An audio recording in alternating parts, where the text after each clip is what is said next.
Magandang araw mga kasawlo, kumusta po kayo? Kumusta po ang lahat? Ngayong araw po ay meron po tayong inihandang 10 pakete ng Pancit Canton, Lucky Me po. Tapos meron po tayo dito na donut.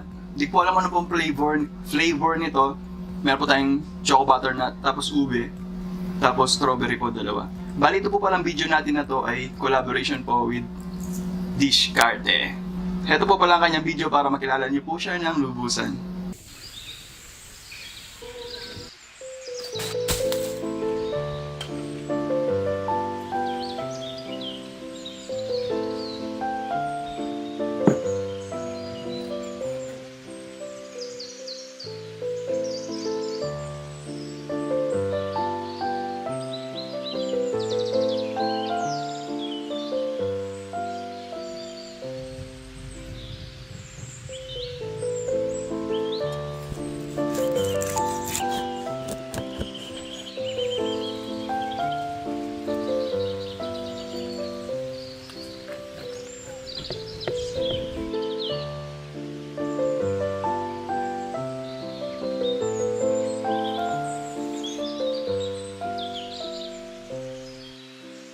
Ayan, bale, mga videos po niya, nagmumukbang po siya, tapos gumagawa po ng mga diba yun po.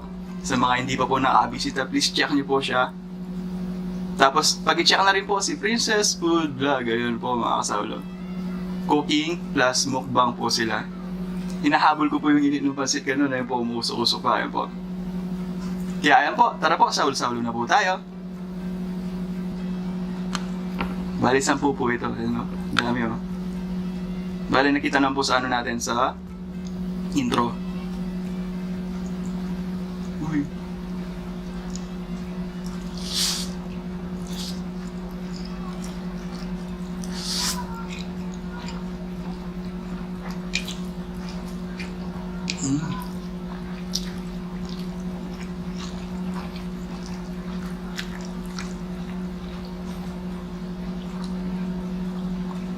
Kayo po, paano po kayo kumain ng Pancit Canton nyo?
Nakakaingit kaya po yung patalas-talas, no? Punong-puno yung platito. Yung pinggan nila. Luis Masano, tsaka po yung tatay niya.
talaga naman heaven kasi nakakamatay po pag sobra.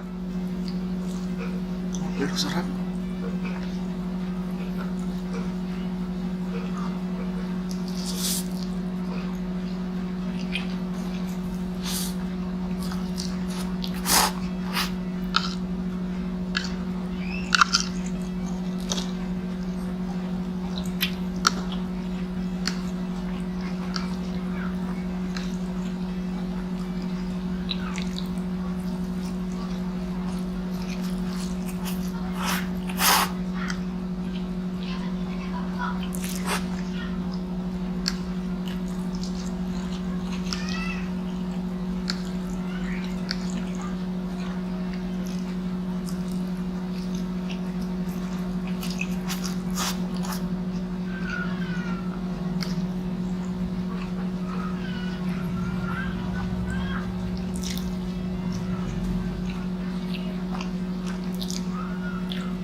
Inuulam niyo din po ba ito dati? Kami po kasi nung kabataan po namin, nung hindi pa natin alam na medyo, ano po siya pag sobra, paniulam po namin ng ganito kasi budget friendly po siya.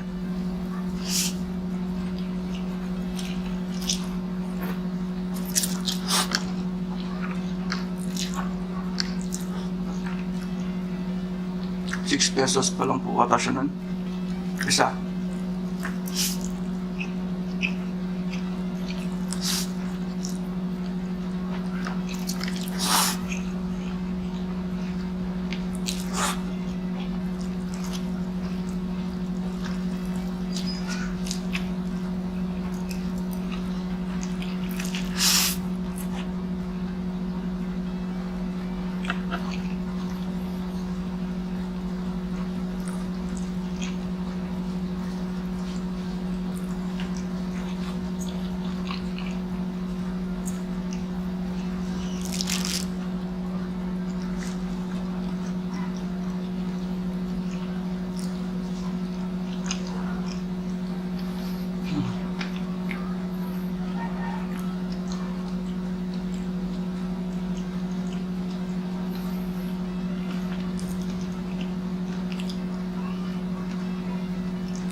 Hindi po pala ito manghang.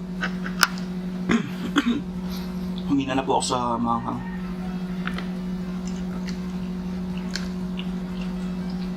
Kaya medyo natagal lang po tayo. Ngayon naman ang pag-upload. Sinumpong po ako ng acid no, tapos pansit ka dun po. So ayun po, no choice po. Kailangan ko pong kumain araw-araw para malabanan. Kaya ito po, medyo nakabalik naman. Tapos pasikat dun yung mukbang kaagad. Kasi naka-line up po ito eh.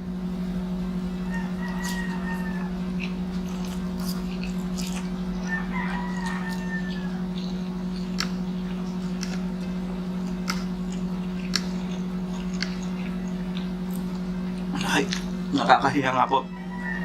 Kay kakulab po natin kay Boss Ruel. Si Discarte po. Ang tagal na po ng kanya. Kaso nga po sinumpong po ako ng acid. Ito ngayon napasok po siya.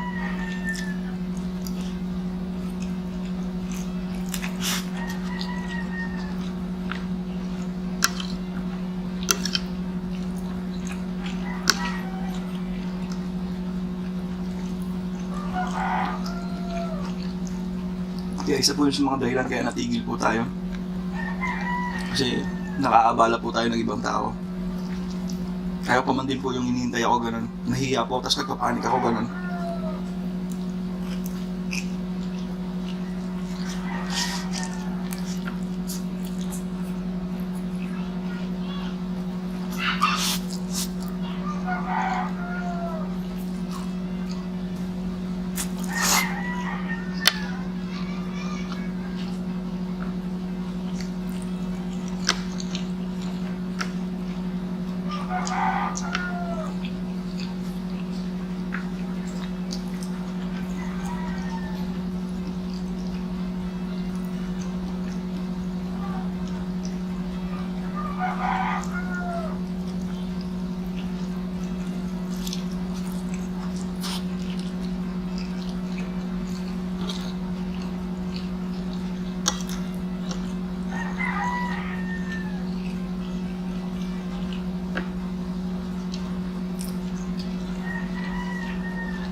Kita nyo po, oh. Ewan ko kung kita po yung pawis. Hindi man po tumanghang. Chili man silang po at tsaka yung orange. Pero pinagpapawisan po ako. Kaya red, di ko po kayo. Sa mga hindi pa po nakaka-upload ng 2x2 po natin na Korean fire noodles. Ayun po. 5 packs po yun.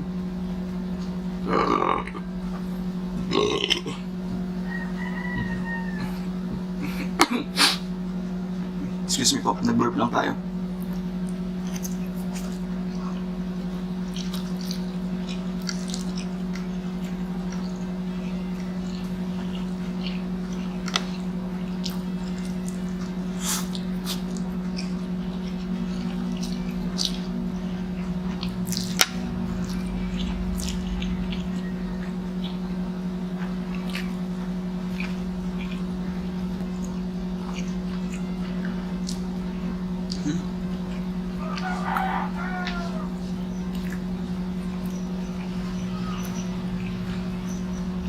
Huwag niyo pong kalimutan bisitahin po si Dishcarte. Hanapin po sila ni Princess Food Vlog.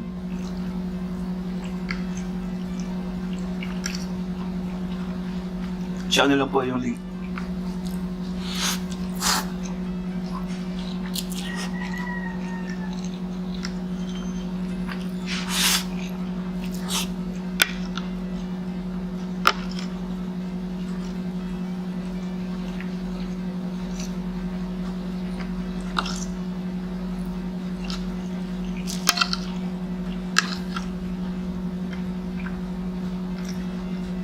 Makakulang sa isang piraso na lang po siguro to. O saktong isa.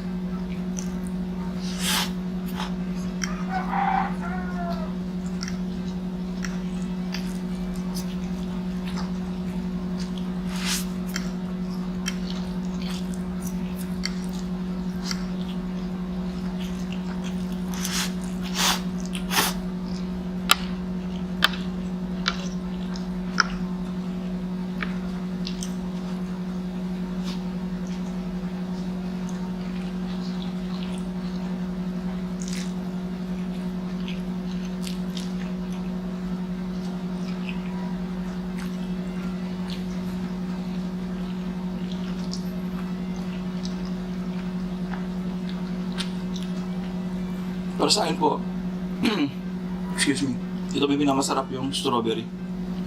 Kayo po, ano po yung gusto nyo? Karamihan, ito po yung gusto nila, no? Choco butternut.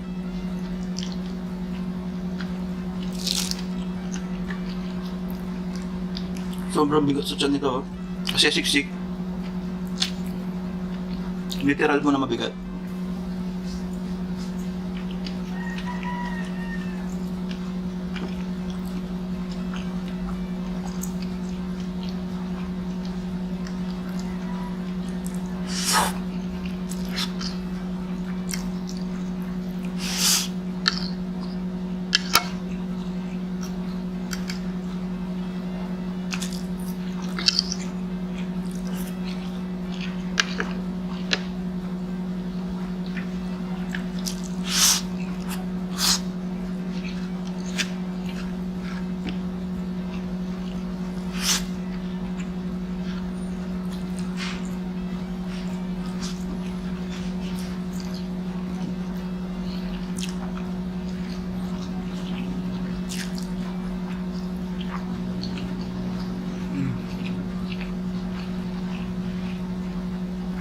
Solve.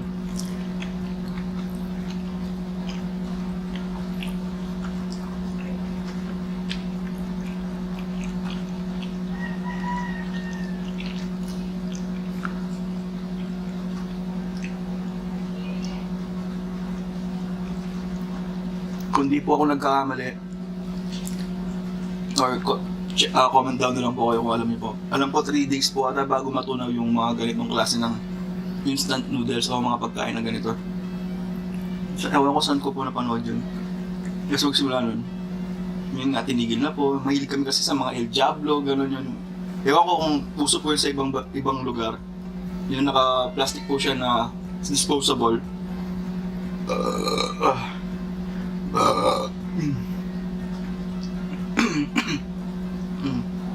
Masarap, so, excuse me po, burp.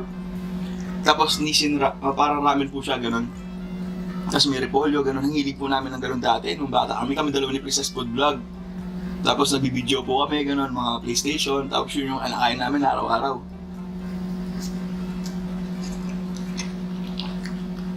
Kwento lang po.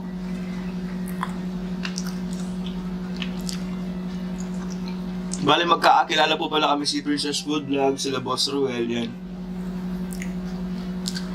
Dati din po akong tumambay sa computer shop ni Boss Ruel, kaso madali lang yan.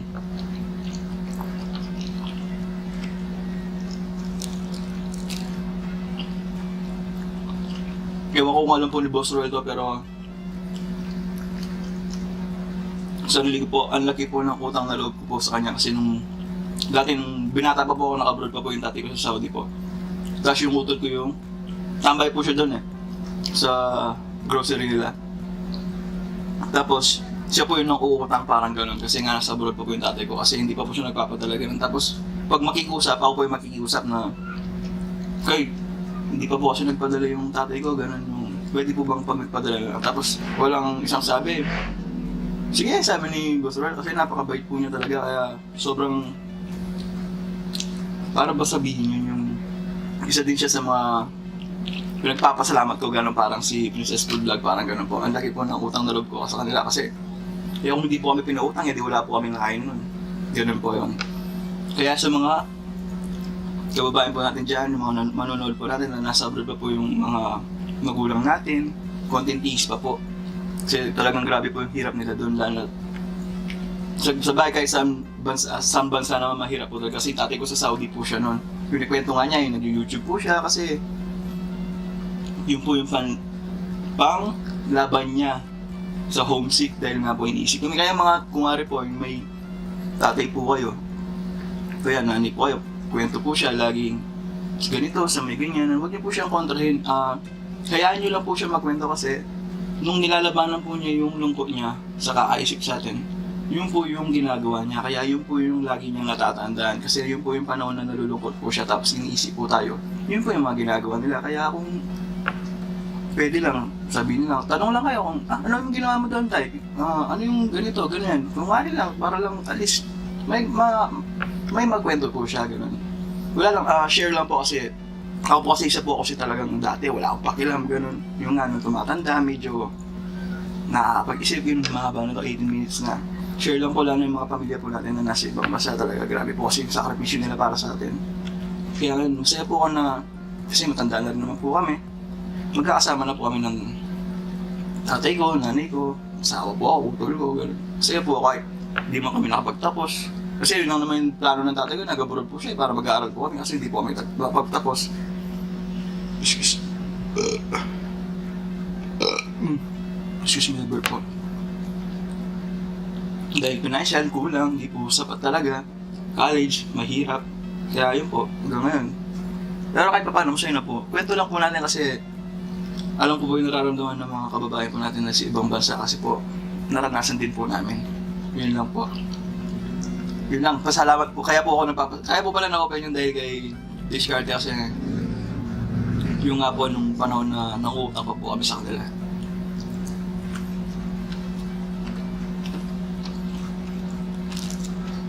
Di na sa kwento.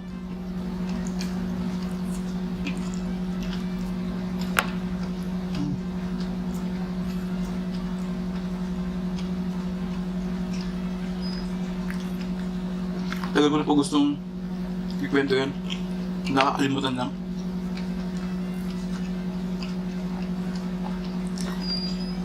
Pag may nabasa po ako sa comment na from Saudi, nanonood po ako, tapos naisip ko po bigla yung tatay ko ganun. Ganito siguro yung ginagawa ng tatay ko, ganun. Nasa Saudi pa siya. Kasi dati po talaga, pag nag-Saudi ka talagang, pagkakalam ko po, iayaman ko talaga kasi solid po yung Saudi. Sabi po nila dati na, kaso ng mga panahon pa muna ng tatay ko, high school po ako nun Electrical maintenance po ata siya doon, sa Saudi. Yung sad po, yung masakit yung alam mo po yung sobrang sakit. Nandun po siya, napakalayo niya pero Di pa din, di po alam kung paano po i-explain to, yung talagang di po sapat, talagang asin ganun. Kwentuhan lang po. Dahil alam po marami pong makaka-relate nun. Kaya ikaw, iho o hiha, kung nagkikwento man yung mga magulang nyo, kaya kapatid nyo, hayaan nyo lang sila para mailabas nila yon. Kasi yun yung panahon na nilabanan nila yung lungkot para lang para sa kakaisip sa atin. Ano yan? Sa kakaisip sa atin.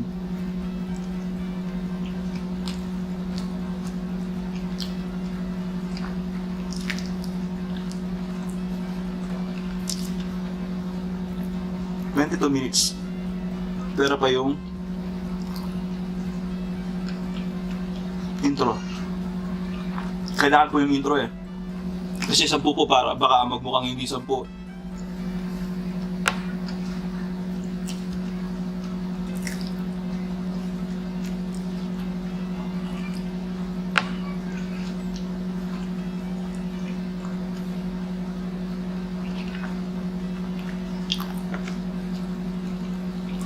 Ito rin masarap.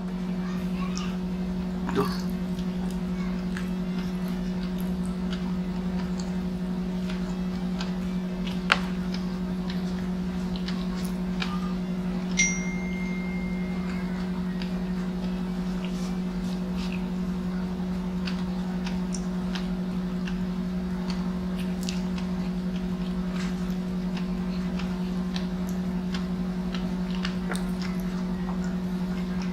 Plano pa naman din po namin mag fast food ng mga bata.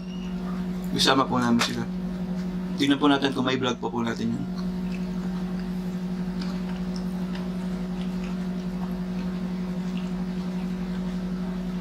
Sakyan po tayo kakain. Kasi sobrang tagal na po nilang hindi lumalabas. Simula COVID or before COVID pa.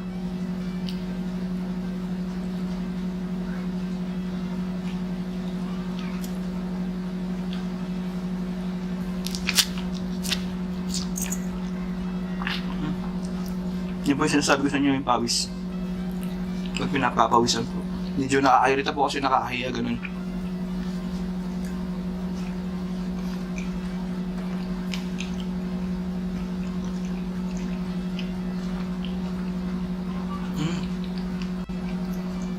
Match po sila.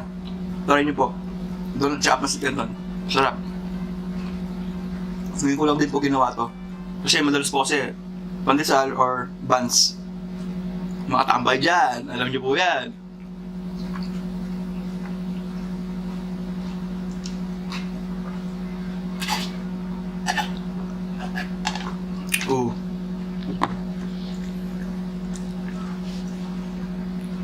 So yung mga kasalo, natapos po tayo. Kung natapos niyo man po, o nandito pa po kayo habang nanonood, huwag niyo pong kalimutan bisitahin po si Discarte po, ayan po. Tsaka si Princess Food Vlog. Sana dumating na po yung araw na talagang actual collaboration po kasi ngayon po talaga nag-iingat pa po tayo para po sa pamilya eh. Ayan po. Salamat po mga kasalo. Maraming salamat sa pagsalo niyo po dahil sa pagsalo niyo po sa atin ngayon. Ingat po tayo lagi. God bless us all po.